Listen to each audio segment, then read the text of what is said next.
Assalamualaikum warahmatullahi wabarakatuh.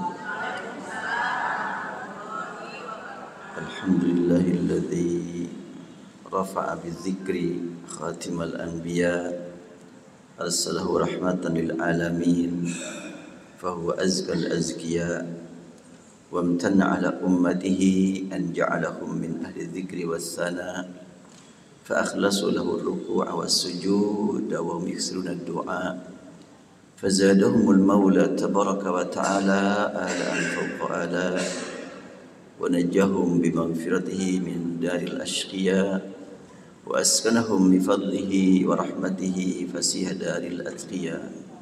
أشهد أن لا إله إلا الله وحده لا شريك له شهادة من نزه ربه عن الشرك ونفى وهو حسبنا في كل حال وآن وكفى. وأشهد أن سيدنا وحبيبنا وشفيعنا ومولانا محمدا عبده ورسوله أزكى الأنام شرفا.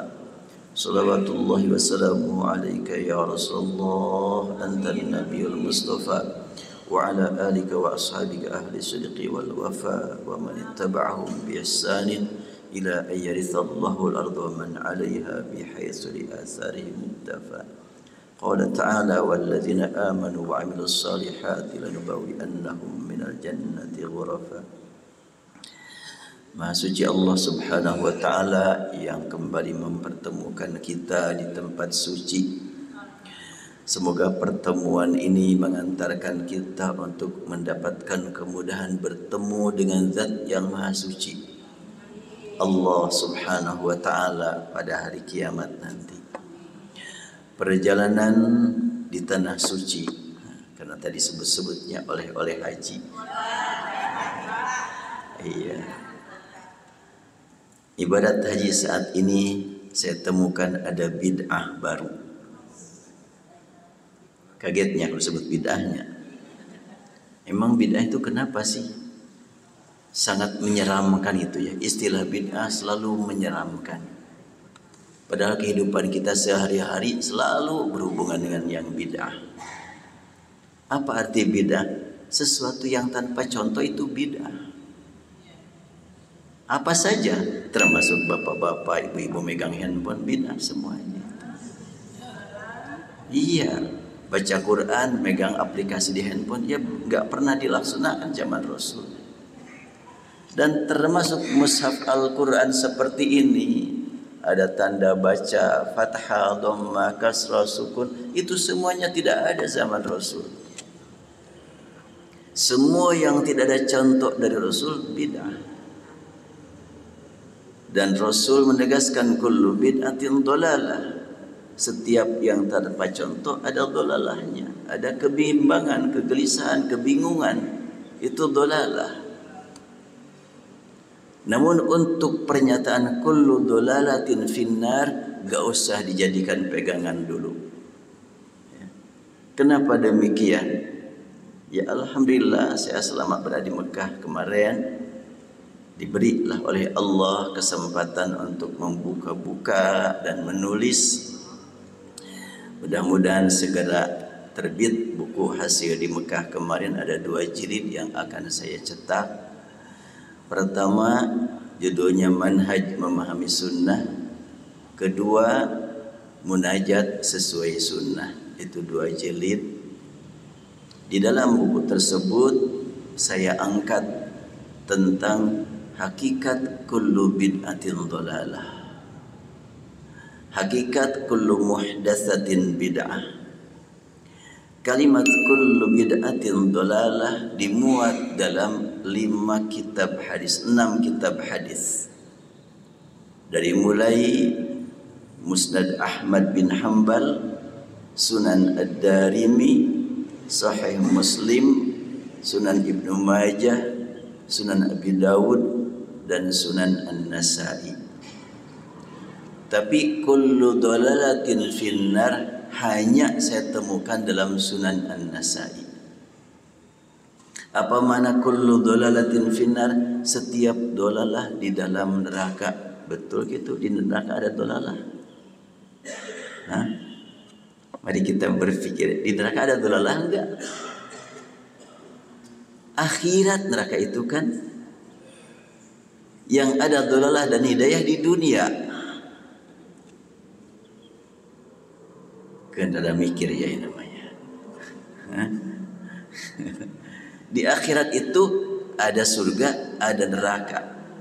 Tempat orang yang mengikuti hidayah selama di dunia, surga. Tempat orang yang dolalah di dunia, neraka. Di nerakanya nggak ada dolalah. Neraka itu siksaan, bukan dolalah. Nah, makanya kalimat kullu dolalatin finnar itu membuat saya bertanya-tanya. Pas dicari ternyata hanya Sunan An-Nasa'i yang membuat kalimat wa kullu dolalatin finnar. Apakah hadis ini bisa dipertanggungjawabkan dari berbagai segi? Setelahnya saya cari lagi informasi. An-Nasa'i menerima dari Utbah bin Abdullah, dari Ibnul Mubarak. Disebutkan akhbarana Utbah bin Abdullah anba'ana Ibnul Mubarak an Sufyan an Ja'far bin Muhammad an abihi an Jabir bin Abdullah.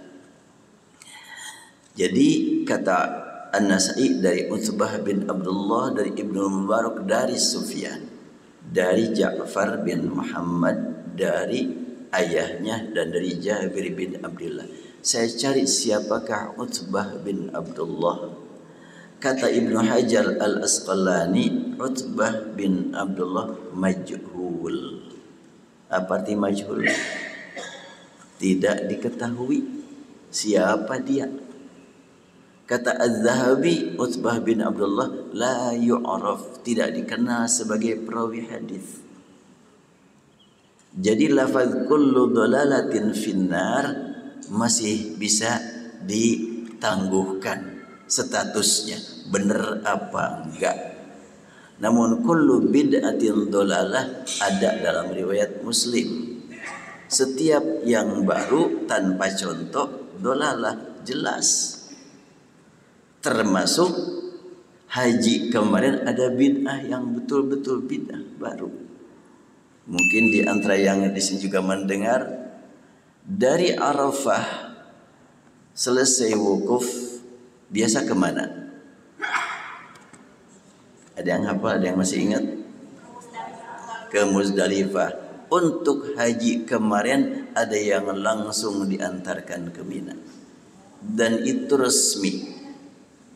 Diumumkan. Dipersilahkan jamaah mau milih. Apakah Muzdalifah cuma lewat saja atau mau turun? Dan kasih dorongan buat yang mau lewat saja, biar tidak terlalu lama di Muzdalifah nunggu. Sebab ketika memang semuanya meninggalkan Muzdalifah harus lewat tengah malam, kan jelas padat, macet. Sehingga pada tahun yang lalu masih belum diberlakukan aturan sekarang. Ada yang jam 10, 11 siang, hari ke-10 masih di Muzdalifah, kepanasan, tergeletak, banyak yang meninggal. Itu tahun lalu. Dari peristiwa tahun lalu, banyak jamaah yang tanggal 10 siang masih di Muzdalifah. Karena memang kendaraannya cukup sulit. Akhirnya sekarang dibikin teori baru, bid'ah baru. Bagi siapa yang mau lewat saja dari Arafah, lewat Muzdalifah langsung ke Mina tanpa berhenti apalagi tidur, silahkan. Akhirnya kemarin banyak yang seperti itu.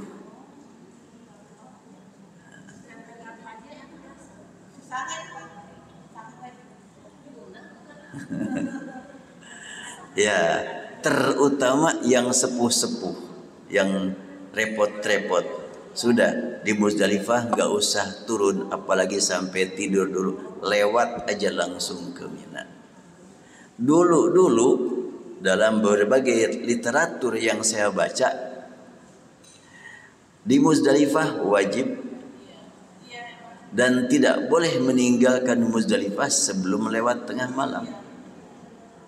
Sekarang dari Arafat, meninggalkan Arafat ba'da maghrib, naik bis langsung menuju Mina. Jadi tidak sampai turun dulu di Muzdalifah, apalagi sholat, apalagi ngambil batu, enggak. Terus batunya di mana? Udah disediakan di Mina. Ini kan sesuatu yang baru. Dan tentu hal itu ditetapkan bukan oleh sembarang orang. Para ulama Mekah bukan cuma baca hadis, hafal hadis itu. Kutubut Tis'ah banyak yang hafal.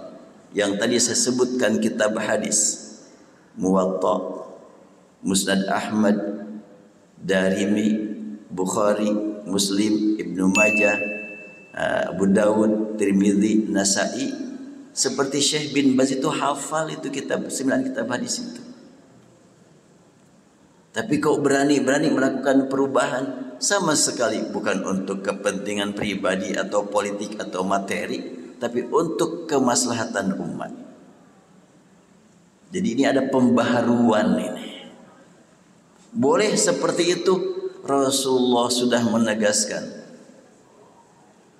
Allah Subhanahu wa taala, innallaha yab'atsu li hadhil ummati ala kulli ra'si mi'ati sanah man yujaddidu dinaha, man yujaddidu laha dinaha. Rasul menegaskan, sungguhnya Allah mengutus atau membangkitkan untuk kepentingan umat ini setiap pergantian 100 tahun ada orang yang memperbaharui bagi umat agamanya. Apa yang diperbaharui? Quran enggak, hadis enggak mungkin itu diperbaharui. Yang diperbaharui apa? Pemahaman terhadap Quran dan hadis yang sesuai, yang relevan dengan keadaan masyarakat yang berkembang terus. Itu harus ada pembaharuan. Oleh karena itu, ya saya termasuk yang ditakdirkan Allah menjadi saksi adanya perubahan-perubahan di Saudi sejak 40 tahun yang lalu. Saya pertama kali ke Mekah itu tahun 1984. Kemarin tahun 2024, 40 tahunnya. Iya. Saya dari sejak 40 tahun yang lalu sampai kemarin tuh perubahan-perubahan di sana banyak sekali.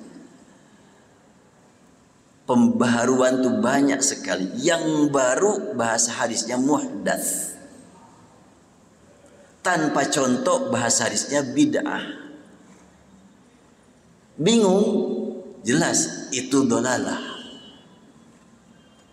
Termasuk kemarin pas ada keputusan silahkan anjurkan para jamaah bagi yang mau murur saja, lewat saja, tidak turun di Muzdalifah, kami siapkan bis khusus langsung ke Mina. Saya bingung gimana cara meyakinkan jamaah. Bingung kan? Nah, bingung itu dolalah itu. Makanya Rasul menegaskan kullu bid'atin dolalah. Setiap sesuatu yang tanpa contoh dolalah. Pas kullu dolalatin finnar, enggak. Saya tidak bisa terima kullu dolalatin finnar. Kenapa? Bertentangan dengan Al-Quran. Mana buktinya bertentangan dengan Al-Quran? Wa wajadaka dhallan fahada. Apakah dolalah Rasul finnar? Rasul adalah justru imam ahli surga. Tapi kan Rasul dolalah kan? Iya, kata surat Ad-Duha. Ya tapi dolalahnya Rasulullah bukan sesat, itu urusan terjemah. Bahasa Arabnya dolalah. Mau diterjemahkan apa terserah, yang penting dolalah. Ketika ada penetapan kullu dolalatin finnar, termasuk dolalahnya Rasul finnar, enggak. Ini saya sampaikan pertama kali di Masjid Fathul Ummah, baru pulang dari haji. Kata jamaah, Ustadz tolong sebarluaskan pemahaman seperti ini. Makanya saya sampaikan di sini. Biar apa? Biar kita tidak kecewa, tidak berat, tidak marah disebut, oh Saiful Islam adalah ahli bid'ah. Jangan marah. Kenapa jangan marah? Kan bid'ah itu perbuatan yang tanpa contoh. Berarti memang banyak kreasi, banyak gagasan. Banyak gagasan berarti banyak bid'ah. Banyak kreasi berarti banyak bid'ah. Enggak selalu negatif. Bahkan di Saudi bid'ahnya banyak. Mungkin bapak dan ibu yang ibadat haji tahun 80-an, tahun 90-an melempar jumroh Aqobah, tiang dilempar dari searah kan. Pada tahun 2000-an boleh dari semua arah. Sekarang bukan tiang lagi tapi benteng, dinding. Kenapa kok dirubah-rubah seperti itu? Perubahan itulah baru itu muhdats. Tanpa contoh bid'ah. Kok dilakukan? Demi kemaslahatan umat. Kalimat hadis, innallaha yab'atsu lihadhil ummah. Allah akan membangkitkan semangat, akan mengirimkan, akan mengutus untuk kemaslahatan umat ini. Man yujaddidu dinah, man yujaddidu laha dinah, yang melakukan pembaharuan di dalam agama kalimatnya. Tapi jangan sampai yang dimaksud dengan memperbarui agama, memperbarui dasar agama. Enggak, dasarnya enggak diperbarui. Al-Quran dan Sunnah tidak ada perubahan, terpelihara. Bahkan sudah Allah sediakan para pemelihara Al-Quran dengan kekuatan ingatannya, dengan kefasihan membacanya. Hari Kamis yang lalu saya kedatangan tamu orang Mesir, masih muda. Dia hafal Quran sejak usia 10 tahun dan dia adalah merupakan guru qiraat 10 qiraat. Kalau dia mau membaca Al-Quran salat maghrib, salat subuh, tinggal kita tawarkan ketika kita mau qiraat ini, dia akan langsung. Surat apapun dengan qiraat apapun dia langsung. Pembaharuan.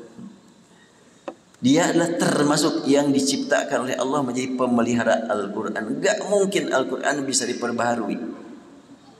Tetapi memahami Al-Quran sebagai mukjizat abadi, umpamanya tentang masalah riba.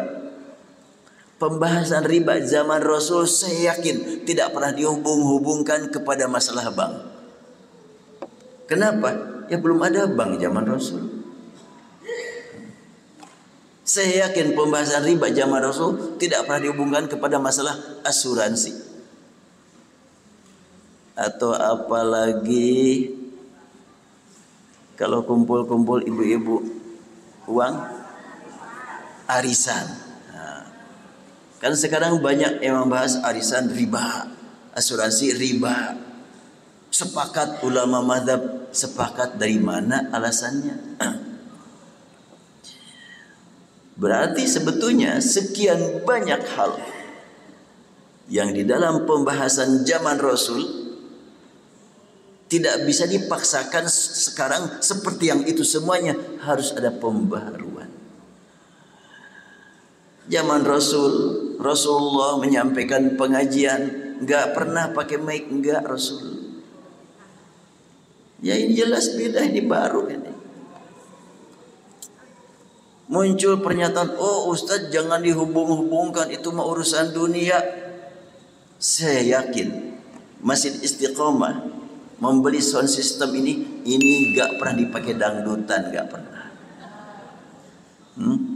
Sejak awal ini adalah untuk ibadah. Apalagi di Masjidil Haram, sound system bisa mencapai radius 8 km jelas. Dimanapun kita posisi duduk jelas suaranya.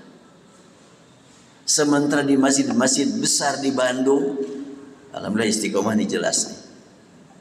Saya di beberapa masjid jarak segini ini ngobrol ibu-ibu di belakang. Saya minta ketua pengurus DKM tolong dekati ibu yang lagi ngobrol. Buat apa Ustaz? Ya dengari dari situ suara saya jelas enggak? Sampai ke situ langsung ke sini. Iya Ustaz, enggak jelas. Pantesan di belakang ngobrol. Karena dia enggak dengar. Masjidnya enggak besar seperti besarnya Masjidil Haram, enggak. Kecil lah seperti ini juga, tapi banyak sound systemnya yang tidak baik. Ya alhamdulillah saya sampaikan laporan ini ke Bapak dan Ibu. Dulu pernah saya sampaikan sedang program pembangunan masjid Baitul Maqdis, sekarang sudah dipakai Jumatan sudah 3 kali, alhamdulillah. Sudah berdiri. Tempatnya di Margaluyu, di Buah Batu juga sudah. Dan saya periksa sound systemnya bagus enggak? Ya alhamdulillah bagus.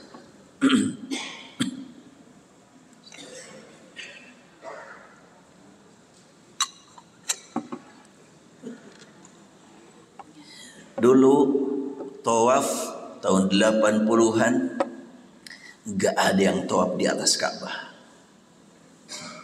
Sekarang kan Ka'bah di sini, yang tawaf di sini. Iya, di rooftop. Coba di lantai 2, lantai 3, lantai 4 itu di atas itu.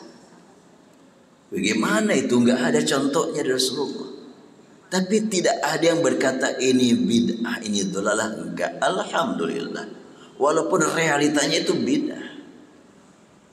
Karena memang tidak ada contohnya Rasulullah. Cuma seringnya diungkapkan, jangan dihubung-hubungkan urusan agama dengan urusan dunia, itu mau urusan dunia.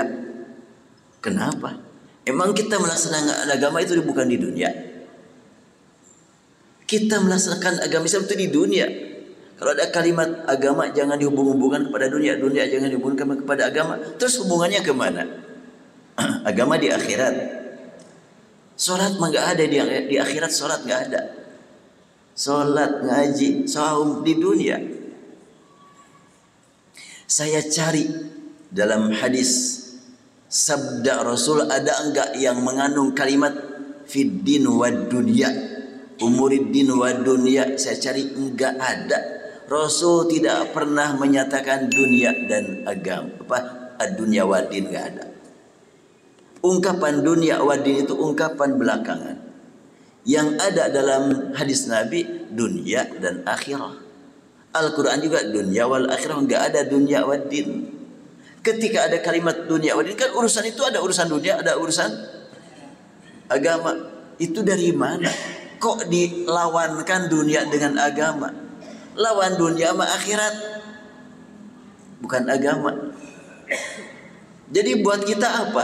Buat kita semua kehidupan umat Islam hendaklah diniatkan demi kepentingan agama, demi kepentingan ibadah. Termasuk olahraga, silahkan diniatkan untuk ibadah. Rasul juga suka olahraga. Jadi kalau begitu semua umat Islam punya kesempatan untuk melaksanakan ibadah 24 jam setiap hari.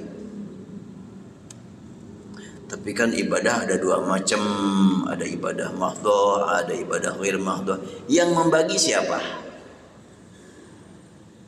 Ibadah terbagi 2, mahdhah ghair mahdhah. Siapa tuh yang membagi? Rasul enggak, sahabat enggak juga. Itu metodologi aja itu. Jadi sebenarnya untuk umat Islam segalanya harus niat ibadah. Olahraga pun niat ibadah. Ibu-ibu masak niat ibadah. Nah, coba ibu-ibu masak naon, Bu? Masak naon we? Bid'ahnya, bid'ah. Gak ada contoh, itu bid'ah semuanya. Iya, jadi sesuatu yang baru muhdats namanya. Setiap muhdats bid'ah, iya. Karena kalau muhdats tanpa contoh, kalau tanpa contoh bukan bid'ah, bukan muhdats. Itu ikut. Kalau ada contoh berarti ikut, kan ikut contoh. Ikut contoh ittiba bahasa kitanya. Kalau pakai ilmu. Kalau tidak pakai ilmu, taklid namanya. Niru, menjiplak. Jadi lawan bid'ah apa? Ada bingungnya. Umumnya orang berkata, kalau tidak sunnah, bid'ah. Kalau tidak bid'ah, sunnah. Saya mau membuat bid'ah baru. Lawan bid'ah bukan sunnah. Lawan bid'ah ittiba atau taklid. Itu lawan bid'ah. Kan? Kalau ikut, ittiba. Tidak ikut, bid'ah. Niru, taklid. Kalau tidak ada yang ditiru, berarti membuat baru, itu bid'ah. Jadi kalau begitu nggak usah marahnya disebut ahli bid'ahnya, biasa-biasa aja.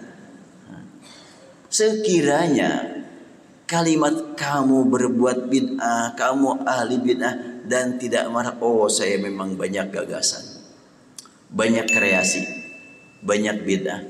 Mungkin orang yang mengatakan kamu ahli bid'ah, bosan saya mah nyebut ahli bid'ah ke dia mah, cuek-cuek aja, selesai insyaallah. Nggak akan jadi berantem. Nah, sekarang yang menjadi permasalahan buat kita adalah peringatan Rasul, iyyakum wa muhdatsatil umur, hati-hati kamu dengan urusan-urusan yang baru. Ada lagi dalam hadis riwayat Muslim, Rasul bersabda, fa inna khairul hadithi kitabullah. Sebaik-baik hadis adalah kitabullah. Wa khairul huda Muhammad. Kalimat bacaan fa inna khairul hadithi wa khairu al huda. Tidak wa khairu. Punya makna yang berbeda ya. Apabila kita membaca fa inna khairul hadisi kitabullah wa khairul huda Muhammad, artinya apa? Sebaik-baik hadis adalah kitabullah dan sebaik-baik petunjuk adalah petunjuk Rasul. Enggak, petunjuk Allah. Rasul cuma menyampaikan petunjuk. Makanya bacaannya bukan wa khairul huda, tapi wa khairu al huda. Apa artinya? Sebaik-baik hadis adalah kitabullah, sedangkan kalau pakai dibaca wa khairu, sedangkan sebaik-baik petunjuk menjelaskan tentang kitabullah adalah petunjuk Rasulullah. Lalu Rasul bersabda, wa syarrul umuri muhdatsatuha. Seburuk-buruk urusanlah yang baru-barunya. Apakah yang dimaksud dengan syarrul umuri muhdatsatuha, seburuk-buruk urusan yang baru? Semua baru buruk? Enggak. Apakah semua yang lama baik? Enggak juga. Syarrul umuri muhdatsatuha mengingatkan kita tentang hal-hal yang baru. Hati-hati, seleksi baik, benar, bermanfaat ataukah enggak. Sebab di dalam hal yang baru yang tidak kita ketahui, belum ada contoh, boleh jadi kita terjebak. Dan terbukti saat ini dengan hal yang baru, banyak orang semakin parah maksiatnya. Dengan internet, dengan handphone. Kan ini adalah muhdats. Di zaman Rasul enggak ada. Gara-gara handphone, gara-gara chatting, gara-gara TikTok, banyak sekali ibu-ibu muda antri di mana tuh? Di pengadilan agama, minta diselesaikan penceraian. Ya. Itu adalah syarrul umur itu. Muhdatsatuh. Tetapi bukan berarti semua yang baru buruk. Bagi orang yang mampu memanfaatkan yang baru, justru meningkatkan kualitas ibadah, meningkatkan kualitas dakwah. Dengan adanya yang baru, pengajian saat ini, yang mendengar bukan cuma yang hadir di masjid, tapi yang di luar juga banyak yang mendengar. Ini ada kamera 2 nih. Ini kan muhdats ini.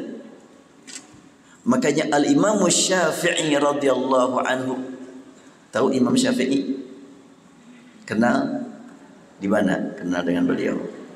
Ya. Al-Imam Syafi'i, orang yang sangat populer di dunia fikih, dia berani mengatakan al-bid'atu bid'atani. Bid'ah ada dua. Ada mahmudah, ada mazmumah. Ada bid'ah yang terpuji, ada bid'ah yang tercela. Ini yang berkata Imam Asy-Syafi'i, bukan Syekhul Islam ya. Di mana itu ditemukan? Banyak kitab-kitab yang mengangkat perkataan Imam Syafi'i. Antara lain apa? Antara lain kitab Fathul Bari jilid 13 halaman 253. Nanti pas pulang ke rumah dibukanya. Can ayah kitab oke. Ya. Jilid 13 halaman 253. Di situ ada kalimat al bid'atu bid'atani mahmudatun wa madmumah. Bid'ah ada dua, ada yang terpuji, ada yang tercela. Kok berani Imam Syafi'i bilang begitu? Baru sekarang saya temukan kenapa kok dia bilang dia berani seperti itu. Karena makna bid'ah artinya yang baru, jelas yang baru, banyak yang buruk, banyak yang baik. Dan banyak yang berguna buat ibadah dan banyak yang mengganggu urusan ibadah. Tergantung penggunanya. Ya termasuk kita sekarang menggunakan alat elektronik. Ini baru, bid'ah namanya. Tapi itulah suka dihubung-hubungkan, suka dibatasi. Oh jangan dihubung-hubungkan urusan dunia sama dunia welah. Ini mah agama. Emang Rasul bersabda kullu bid'atin fiddin? Enggak. Kullu muhdatsatin fiddin? Enggak. Rasul tegas kullu muhdatsah bid'ah, kullu bid'ah dhalalah. Secara umum semuanya. Yang membatasi urusan agama itu pemikiran, itu pemahaman. Rasulnya tidak. Ini kajian saya ini agak membingungkannya. Soalnya ini mah materi untuk pasca sarjana. Iya. Iya, diajak berpikir semuanya. Sasarannya apa? Kita jangan sampai terjebak dengan nama. Perhatikan isi. Isinya bermanfaat apapun namanya enggak masalah. Namanya baik, kalau isinya buruk jangan kita ambil. Ini sunnah, tapi kok sunnah kayak begitu ya? Terutama sekarang ini. Banyak orang yang begitu berani menyampaikan hal-hal yang meyakinkan para pengikutnya. Dengan cara apa? Dengan cara saya sudah telepon Allah, saya sudah telepon malaikat. Itu para pengikutnya percaya saja. Yang jelas-jelas tidak rasional, tidak berlandaskan dalil, tidak juga bisa diterima oleh perasaan, tapi banyak yang menerima. Saya di situ berpikir, saya tujuan insya Allah untuk kemaslahatan umat, untuk ukhuwah Islamiyah, dan punya redaksi, punya dalil, punya argumentasi. Berani ajalah menyampaikan sesuatu yang berbeda. Karena bisa dipertanggungjawabkan. Yang tadi yang tidak bisa bertanggungjawabkan berani menyampaikan kepada yang lain. Gak tahu tujuannya apalah. Sampai bisa menyampaikan bahasa semutnya, bahasa jin, la haula wala quwata illa billah. Begitu berani. Bahkan bukan hanya satu orang yang ngomong begitu tuh. Saya sudah telepon Allah, kok kepada Allah pakai telepon segala. Langsung saya, Allah Maha mendengar. Bahkan kita mau berbicara sebelum diucapkan sudah Allah tahu apa yang tersirat dalam kalbu kita. Jadi sekian banyak hal yang baru di Saudi, di Mekah, di mana sana itu banyak ulama yang betul-betul paham Quran, paham hadis, tapi yang baru di sana paling banyak demi kemaslahatan umat, bukan kemaslahatan pribadi atau keluarga. Antara lain perjalanan ibadat haji. Kalau dulu Hajar Aswad ada garis coklat, sekarang mah nggak ada lagi garis coklat. Kalau dulu di depan Ka'bah itu ada tanda air sumur Zam-Zam, sekarang sudah nggak ada. Jadi banyak pembaharuan di sana. Oleh karena itu, buat kita tentunya, yuk kita lihat apakah semua yang baru itu baik. Yang baik kita ambil, yang buruk tidak. Ukuran baik dan buruk tidak hanya sekedar menurut perasaan. Islam membimbing kita tentang nilai, value dalam Islam banyak. Hakun, halalun, khair, birrun, thayyib, jamil, hasan, apalagi. Kan kita lihat hak, al-haqqu min rabbik, al-halal yuhilu lahum at-thayyibat wa yuharrimu lahum al-khaba'ith. Kemudian al-bir, birrul walidain, al-khair yad'una ila khair, al-ma'ruf ta'muruna bil ma'ruf, hasan rabbana atina fid dunya hasanah, apalagi jamil fasabrun jamil. Itu nilai-nilai dalam Islam. Ini baik tapi hak bukan, halal enggak. Oh enggak termasuk halal, jauhi walaupun baik.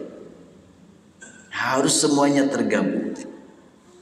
Dikenal baiknya oleh masyarakat? Belum dikenal. Masih mendingan perkenalkanlah kepada mereka. Ini baik, ini bermanfaat. Itu namanya ma'ruf. Khair, baik di hadapan Allah, berlandaskan keimanan. Makanya untuk menuju khair, tad'un, ajak orang. Tidak cukup disuruh kalau untuk khair, tapi untuk ma'ruf baik disuruh juga bisa. Kebersihan, kerapihan, kerukunan itu baik, ma'ruf itu. Nah, nilai-nilai dalam Islam hendak diperhatikan. Ada orang yang berbicara halal, haram, tapi cara penyampaiannya tidak ma'ruf, dijauhi orang. Oh, pidato baru muncul ada wajahnya menyeramkan. Bicara haram, halal, bicara surga, neraka. Yang hadir-hadir capek, saya mau dengarkan dia mah neraka melulu. Haram semuanya, bid'ah dolalah semuanya, finar semuanya, capek saya mah. Kenapa? Tujuan dia baik, cuma caranya tidak baik.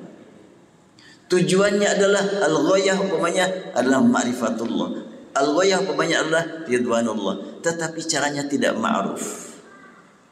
Makanya nilai-nilai dalam Islam hendaklah diperhatikan semuanya tadi. Dari mulai al-haqqu min rabbik. Al-halal hanya Allah yang menetapkan halal dan haram. Kita tidak punya hak untuk menghalalkan yang haram dan mengharamkan yang halal. Kecuali kalau makna haram tersebut bukan haram syar'i, tapi haram tidak boleh.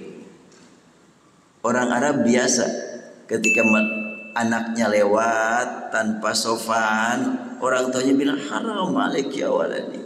Haram di situ bukan haram syar'i, tapi haram budaya, gak masalah.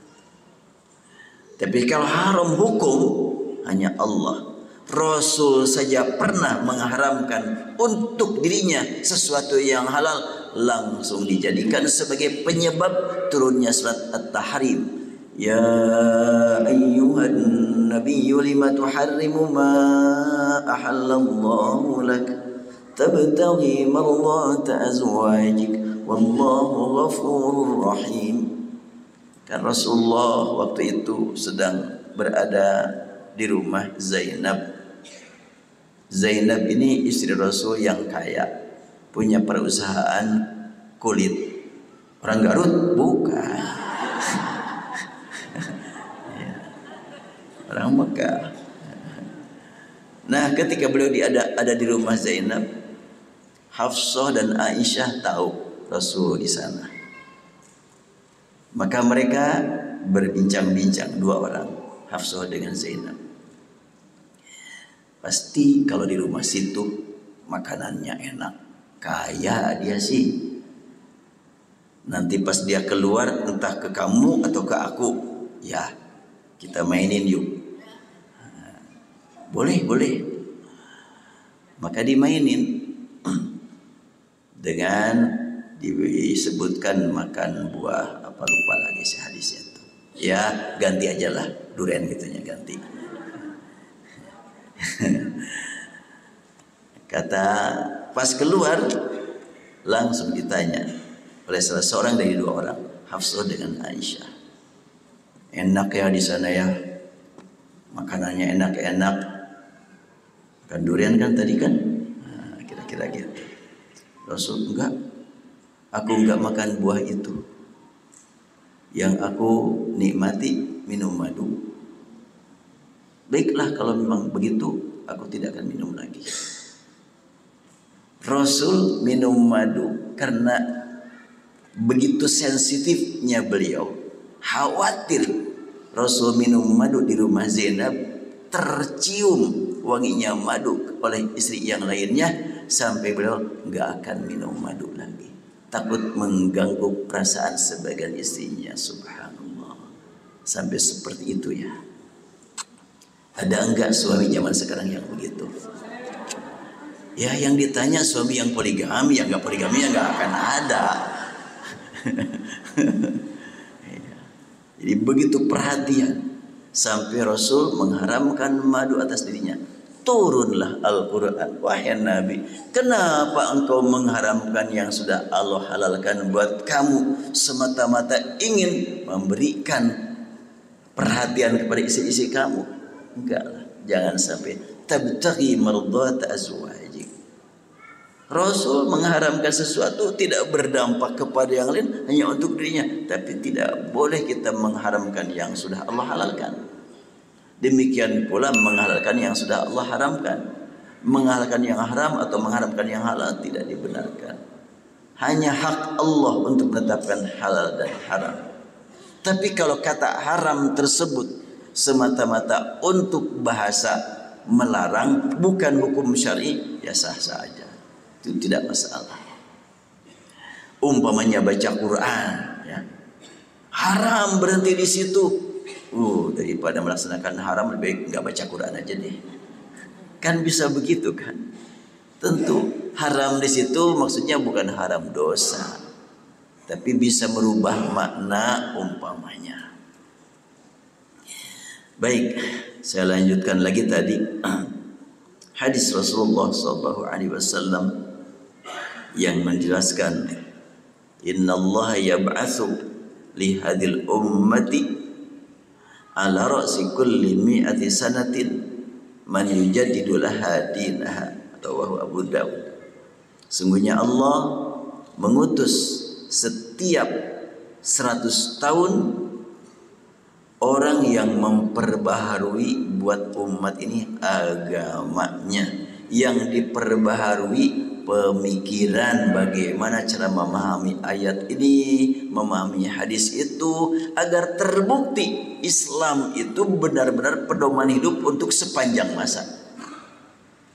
Al-Quran mukjizat abadi. Apabila tidak ada pembaharuan dalam memahami, hanya mengandalkan pemahaman ulama terdahulu membahas, mengkaji Al-Quran dan Sunnah yang sangat berkaitan dengan kehidupan pada zaman dulu.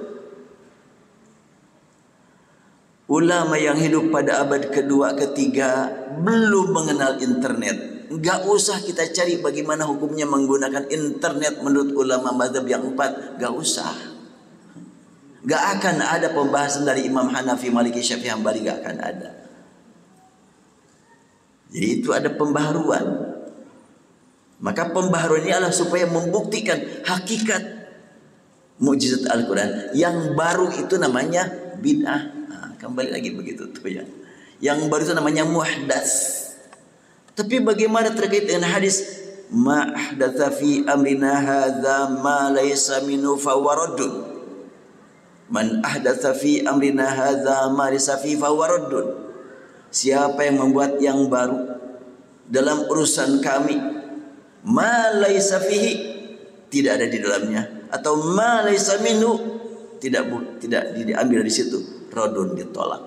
Semua yang baru dalam urusan agama ditolak. Yang mana yang ditolak? Yang tidak ada kaitan dengan agama.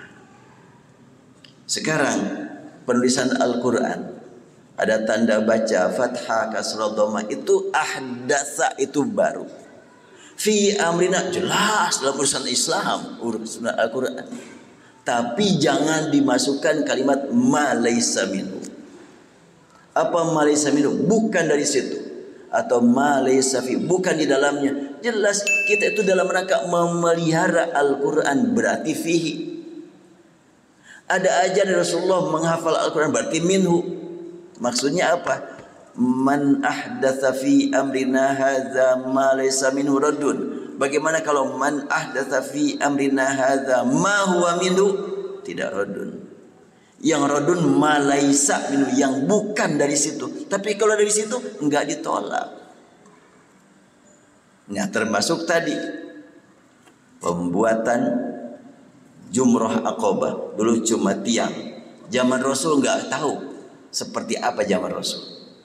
Berkembang, tiangnya diperbesar, belakangan sampai dinding dan beberapa lantai. Itu semuanya muhdats dalam agama semuanya. Tapi jangan dibilang ma laysa minhu. Apa arti ma laysa minhu? Bukan dari agama.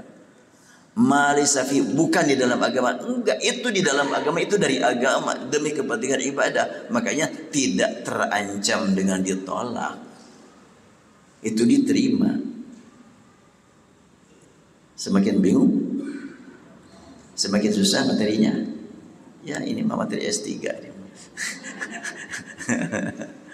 Iya, kita inginlah gitu dengan pembahasan ini agar kita berlapang dada dalam menyikapi perbedaan. Boleh jadi ada orang yang kita lihat saat ini kehidupan sehari-harinya jauh dari Islam menurut pemahaman kita. Ini enggak benar, ini enggak benar. Ternyata pas dia meninggal sedang baca Quran, sedang sujud, ternyata orang yang banyak berbuat salah menurut kita, Allah sayangi dia. Dan itu bukan sekali, bukan satu orang yang begitu. Makanya kita husnudzan kepada Allah. Adanya perbedaan ciptaan Allah, perbedaan itu. Kalau Allah tidak membuat perbedaan, bingung bapak-bapak dan ibu-ibu. Bubar dari Masjid Istiqomah, adik si saya nu mananya? Sama soalnya wajah perempuan, bahaya. Makanya perbedaan ciptaan Allah. Dan pembaharuan adalah merupakan daya kreasi dari setiap pihak. Nah, yang baru lagi dalam haji, masih ada waktu ya.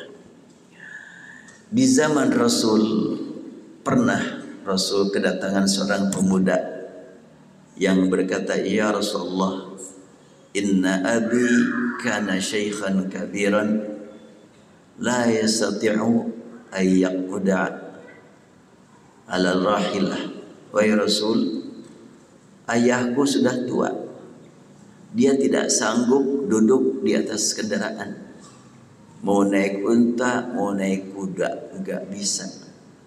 Padahal dia sudah terkena, umur dia sudah terkena wajib haji. Apakah boleh saya niat haji atas nama dia nanti tahun depan?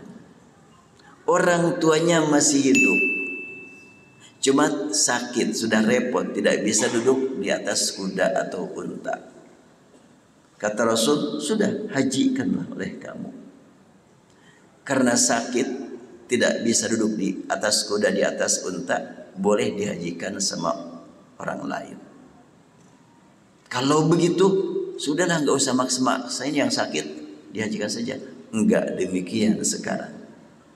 Orang yang tidak bisa duduk sama sekali saja, bisa berbaring, bisa terlentang di ambulan haji bisa. Itu kan melebihi Rasulnya. Itu melebihi itu. Sudah kalau sakit mah udah, enggak begitu. Bahkan dikenal dengan safari wukuf. Orang yang berada di rumah sakit ikut haji, dibawa ke Arafat, diingatkan, ayo baca la ilaha illallah. Walaupun hanya satu kali mengucapkan la ilaha illallah di Arafat, dapat haji. Berarti banyak sekali itu pembaharuan itu ya. Kalau begitu maka kita jangan sampai kaku memahami istilah, ada kalimat muhdatsah, ada bid'ah. Yang memang masih perlu saya tangguhkan, kullu dhalalatin finnar. Karena kullu dhalalatin finnar ini hanya An-Nasa'i yang mengungkap kalimat ini, dan riwayatnya di situ ada Utsbah bin Abdullah majhul menurut Al-Jazari, menurut Ibnu Hajar, dan la yu'raf menurut Az-Zahabi. Az-Zahabi penulis kitab Mizanul I'tidal berapa jilid khusus berbicara tentang riwayat para perawi. Fulan bin Fulan hidup zaman sekian, derajat kesekian, dia adalah orang baik. Fulan bin Fulan hidup zaman sekian, dia adalah pembohong. Itu ada dalam kitab Mizanul I'tidal. Untuk Utbah bin Mughirah dalam kitab Tahdzibut Taqrib karya Imam Ibnu Hajar enggak disebut. Artinya memang majhul, tidak diketahui. Dari situ maka untuk kesimpulan sementara, hadis yang menyatakan kullu dhalalatin finnar, setiap dhalalah di neraka, perlu ditangguhkan dulu, jangan dijadikan pegangan. Itu secara redaksi, secara validitas hadis. Belum lagi maknanya. Kalau setiap dhalalah finnar, kita semuanya finnar. Karena semua kita pernah dhalalah. Apakah ada di antara kita yang tidak pernah lupa? Apakah ada di antara kita yang tidak pernah tersesat jalan? Semuanya mengalami tersesat jalan. Kenapa kemarin nggak datang? Saya tidak datang, cuma tersesat jalan, balik lagi. Nar kamu. Apa begitu? Apalagi kalau nar dihubungkan kepada Rasul. Wa wajadaka dhallan fahada. Dolalahnya Rasul justru menjadi proses datangnya Al-Quran. Dolalahnya Rasul proses untuk mendapatkan kedudukan sebagai Rasul, sebagai Nabi. Masa sih setiap dolalah finnar? Nih bahasan ini agak barunya, memang baru bid'ah ini. Dan ibu-ibu, nah, ini dalam surat Al-Baqarah ayat 282. Al-Quran menyebutkan apabila berlangsung transaksi utang piutang, hadirkan saksi 2 orang laki-laki. Bila tidak ada 2 orang laki-laki, yang laki-laki cuma ada 1, tapi ibu-ibu banyak, boleh nggak diganti posisi laki-laki tadi oleh seorang ibu? Boleh, tapi penggantinya 2 orang wanita. Kenapa mesti 2 orang wanita? فَإِنْ لَمْ يَكُونَا رَجُلَيْنِ فَرَجُلٌ وَامْرَأَتَانِ مِمَّنْ تَرْضَوْنَ مِنَ الشُّهَدَاءِ أَنْ تَضِلَّ إِحْدَاهُمَا فَتُذَكِّرَ إِحْدَاهُمَا الْأُخْرَى. Bila 2 orang laki-laki tidak ada, boleh 1 laki-laki tambah 2 orang perempuan. Kenapa 2 orang perempuan? Salah satunya dolalah, yang satu akan mengingatkan. Berarti dolalah di situ artinya apa? Lupa. Biasa kan ibu-ibu memang sering lupanya. Kenapa sering lupa ibu-ibu? Soalnya banyak urusan. Kalau bapak-bapak fokus. Coba, bapak-bapak kalau mau belanja, mau beli apa? Mau beli daging ayam. Udah, menuju ke tempat daging ayam, beli, pulang. Ibu-ibu enggak begitu kan? Iya. Mau beli ayam, tomat murah kentang udah bulak belok, akhirnya pas buat beli daging aduh kurang duit. Iya. Kalau enggak begitu dapur enggak lengkap. Justru dengan kebiasaan begitu maka dapur bisa lengkap, karena ingat ini ingat itu. Walaupun tujuan di rumah enggak niat beli itu, enggak apa-apa. Yang penting jangan sampai kebablasan. Beli ini, beli ini, beli ini. Apaan itu? Ini perlu, kapan dipakai? Nantilah sewaktu-waktu. Belum jelas kapan makainya juga udah dibeli. Soalnya lagi murah katanya. Kalau bapak-bapak enggak begitu. Manfaatnya apa? Digunakan enggak? Bapak-bapak itu lebih banyak berpikir, kurang merasakan. Ibu-ibu lebih banyak perasaan, kurang berpikir. Tapi itu diperlukan sehingga saling membantu ya. Kalau ibu-ibu mikir terus, anak-anak akan dibiarin yang nangis. Aing teh capek mikir atuh. Tapi kan ibu-ibu siang ngurus anak capek, pas malam ditidurin nangis lagi, langsung dipeluknya. Bapak-bapak enggak begitu. Aduh saya tuh capek, ingin istirahat. Sana. Ibu enggak begitu, karena perasaan lebih dulu. Terkuasai pemikirannya oleh perasaan. Bapak-bapak terkuasai perasaannya oleh pemikiran. Jadi masing-masing punya keistimewaan. Bahasanya jangan dibalik. Dasar laki-laki kurang perasaan, nggak enak. Dasar perempuan kurang akal, nggak enak kan? Coba kalau laki-laki istimewa pemikirannya, ibu-ibu istimewa perasaannya, dua-duanya istimewa. Saling mendukung, saling menolong, itu yang sangat bagus. Tinggal milih kata lah. Eta kene heusi nama. Baik, karena waktunya sudah cukup, insyaallah lain kesempatan akan kita bertemu lagi. Dan saya juga memang sekarang mau dilanjutkan bimbingan manasik. Barusan saya sholat subuh di Masjid Ceripil, Masjid Multazam, makanya masih kostum sholat nih. Nah, kemudian ke sini dan lanjutkan bimbingan manasik karena saya Sabtu depan akan berangkat lagi. Siapa yang mau ikut? Ayo.